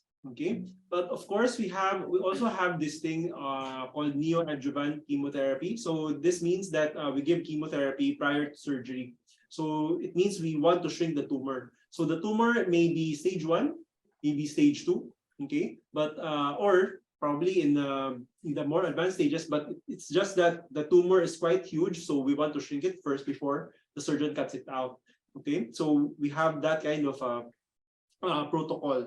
Now, when it comes to the more advanced stages, so we just want to, eradicate or deactivate the growth of the cancer. So we usually rely on chemotherapy on that as well. Okay, so yeah, so it really depends. It's not actually dependent on what stage you have. It depends on what type of cancer you have. Yeah, because prostate cancer is such a slow-growing cancer that if you're first stage, the doctor has a wait and see strategy. Can you imagine you have cancer? The doctor's official strategy is to watch and wait and see and not treat you at all. So that's surprising, right? That the doctor will choose not to treat a cancer. But that's for prostate cancer because it's a slow-growing cancer. So for all those of you who have specific questions, I would invite you. Every Thursday we do a program like this. This coming Thursday we have another one. Every Thursday for the last 2 years we do this program, and we usually have a 15-minute to 30-minute lecture on a topic on cancer. It could be on remission, it could be on diagnostics. 2 weeks ago, Dr. Jansen did quite a fun one. He showed all the CT scans and tried to teach all of us how to see the cancer tumor. Up to today, I can't see the difference between a cancer tumor on a CT scan, but it was really fun. All right. And then after that, every Thursday, we have about an hour worth of Ask Me Anything. So you can ask anything COVID, you can ask about COVID, you can ask about what foods you want to take for cancer, you can ask specific questions about cancer. Now, if you really want us to answer something specific, you could either arrange for a consult with Dr. Jansen, or if you don't mind sharing with the rest of the audience, you can give the specific details, and then we will be able to give you a more accurate answer. Because I was wondering, why would the viewer ask this question? So most likely, as a viewer, you might be wondering, is my uncle really prescribing me too much chemo? Maybe you're thinking that, do I really need the chemo? Is he too enthusiastic about prescribing chemo? Maybe that's why you asked this question. So as Dr. Jansen said, every different cancer type has a different protocol. So for prostate cancer, you literally don't do anything and wait for it to advance to stage 2, right? For other cancers, you might want to do the chemo straight away. But for stage 3 and above, chemo will be applied, all right?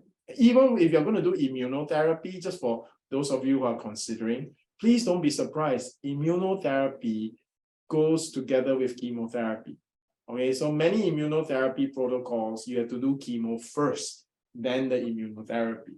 And there are many things that you can do to make sure that during the chemotherapy, you protect your bone marrow, because the immunotherapy doesn't work.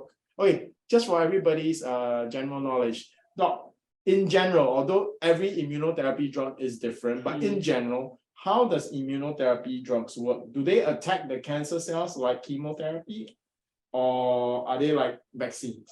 Okay. For immunotherapy, there are a number of ways on how it works now. So here is one one method on how it works. Okay, the cancer cells. I mean, each and every one of us have cancer cells circulating inside our body, but Even healthy people. yeah, even healthy people. But why is that there are people who have no tumors and there are people who have tumors? And there are also people where, you hear stories that they were given chemotherapy, but it did not work. They did not respond to the chemotherapy. Now, there is something that we call as an immune evasion. So the reason why the cancer is not being killed, okay, because the cancer evades the immune system. So it has a mask. Or a cloak. Or a cloaking device. A cloaking device, yeah, right? they're disguised so that They're disguised. the police, your immune system or the police inside the body is not able to recognize, this is the thief. This is the Okay, cancer. this is the cancer. Okay, so they have the cloaking device. Now, immunotherapy removes that mask. Okay, so when you give the immunotherapy to the patient, the mask is removed so that your immune system can now detect the cancer cell, so that your immune system can now kill off the tumor. Okay, so that's one method on how immunotherapy works, which I think most immunotherapy drugs works that way, like trastuzumab. Trastuzumab works that way. Those of you who have breast cancer, right? For HER2 positive breast cancer, Herceptin, I'm sure you will be all the pink warriors will be very familiar with the drugs. Okay. Another way is to tag the cancer cell. Okay. To plant the flag. Plant the flag so that your own immune system can identify it easily. And track. Okay. So again, that's another method. And recently, the COVID vaccine that was recently developed, right? mRNA vaccine, like Moderna and Pfizer.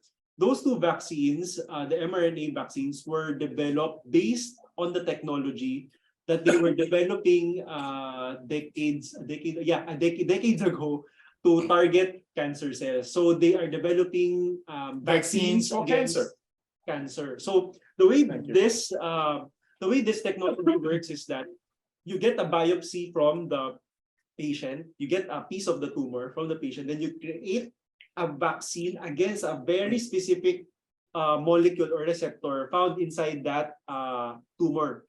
So you now have the vaccine, right? Then you inject it into the patient so that the immune system of the patient will now be able to recognize. Okay, when I see this receptor, this is the cancer, I kill. Okay, so when that is injected, now your immune system will go and kill the cancer. So that is the true vaccine against tumors or cancer. Okay, so that's where Moderna and Pfizer technology was developed, especially for the COVID vaccine. Okay, so with that understanding that immunotherapy that you're undergoing works not by attacking the cancer cell, but helping your body recognize the cancer, I am sure that you now have an idea. Oh my God, if the immunotherapy doesn't actually kill the cancer, it just paints the cancer red in color so that my own immune system can kill the cancer. So that is another interesting question, right?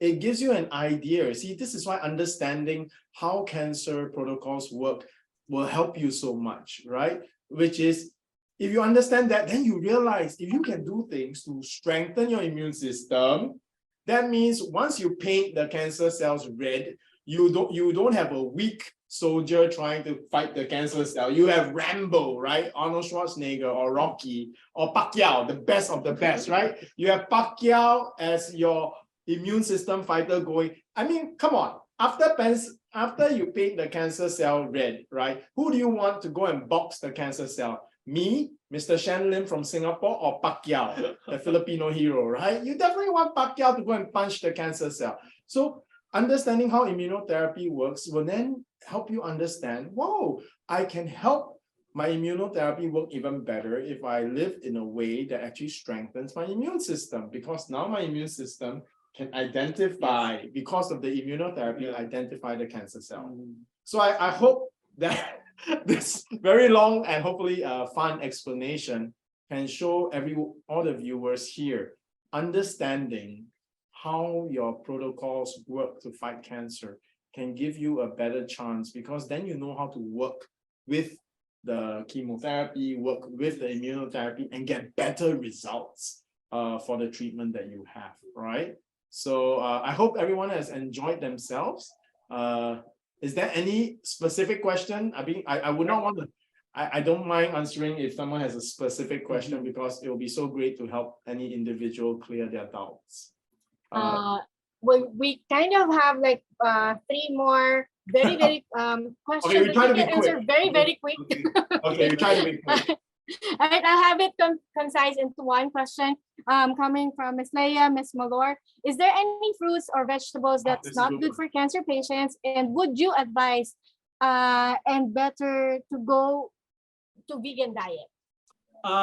There are no fruit or vegetable that is bad for cancer, but there are fruits and vegetables or plant foods that would be better for cancer.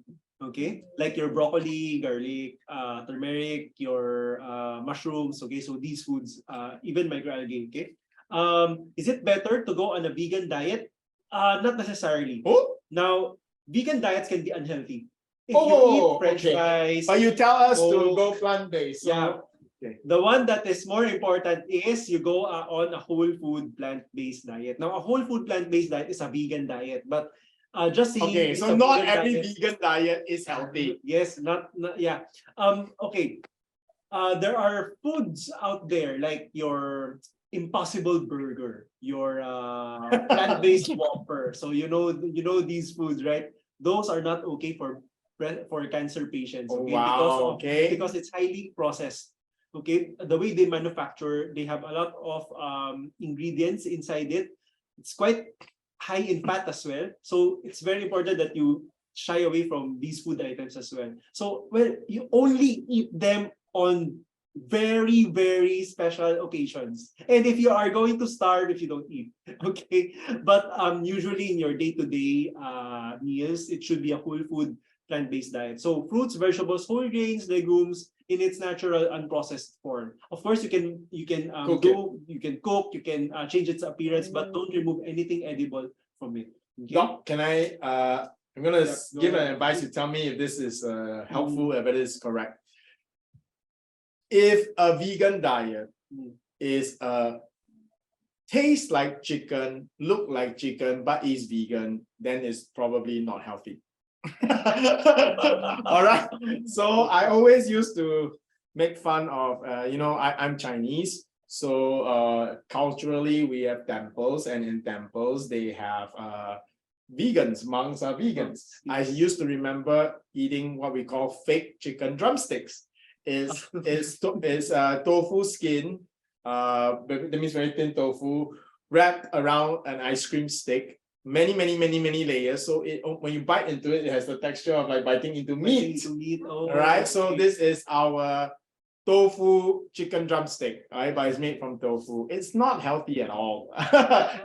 Especially if they fry it. Yes. So I just want to share with everybody that what is healthy vegan food is food that is cooked as a vegetable, not trying to pretend to be a meat.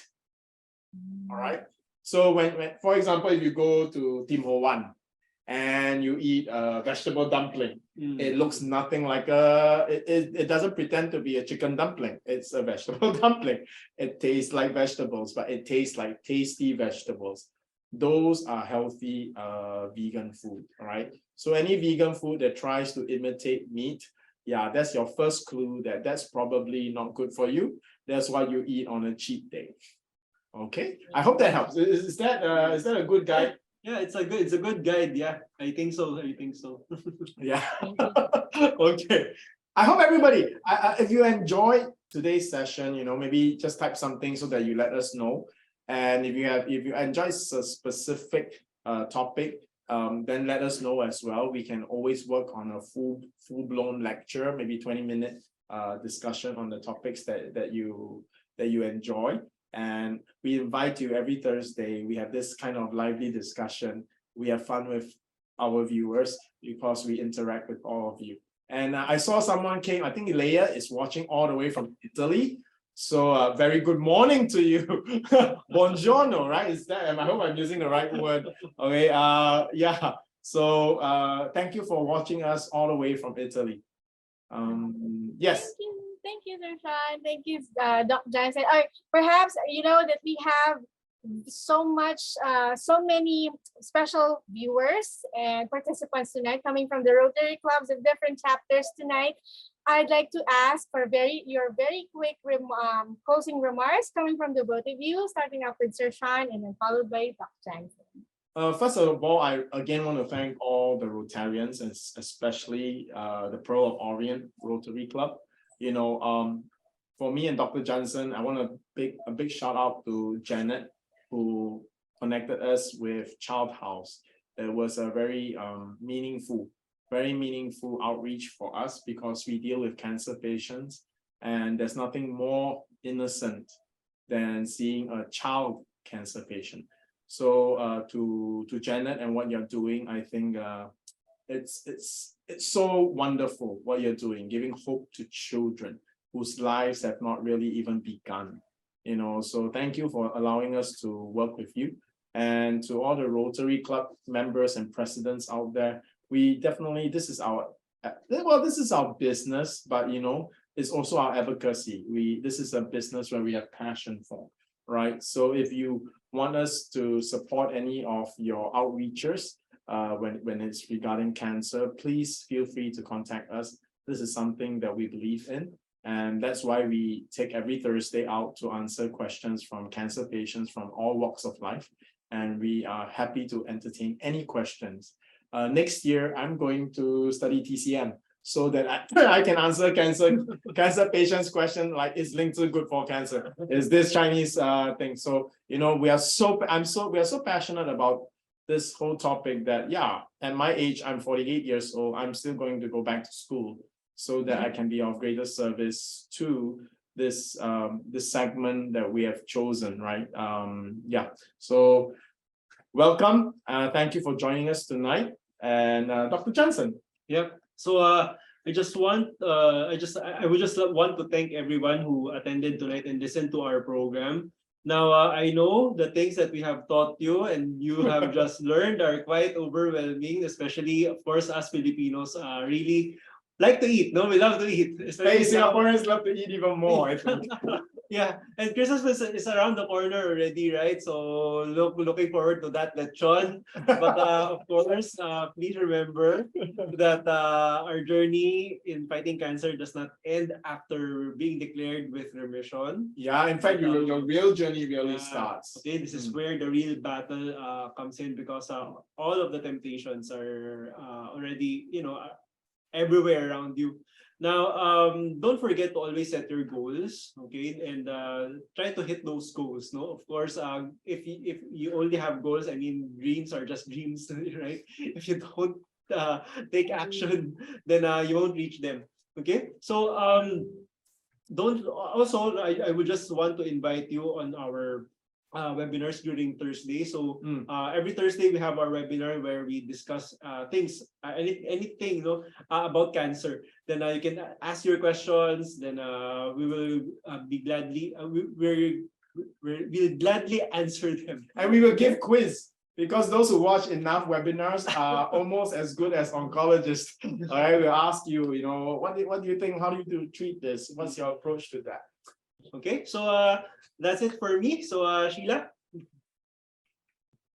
Thank you. But just before that, just a little bit of a little break before Ma'am Jen and I say goodbye to everybody. Thank you, Sir Sean. Thank you, Dr. Jansen, once again.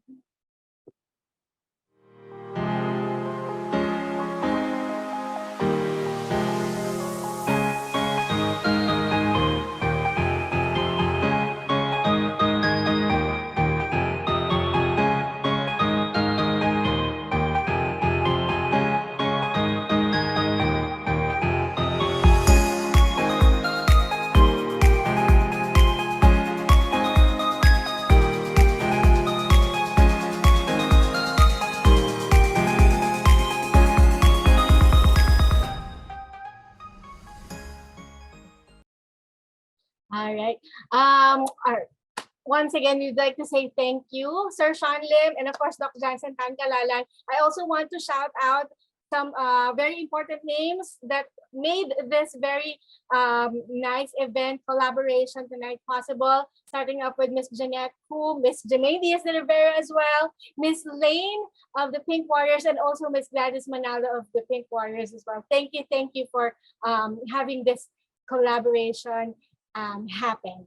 Also, now should you have any questions or concerns about the discussion that we had tonight, let me introduce you to the ladies whom you can reach out to. Starting off, of course, with Miss Jen. Miss Jen, would you like to say hi? And of course, say your quick remarks to all our viewers today.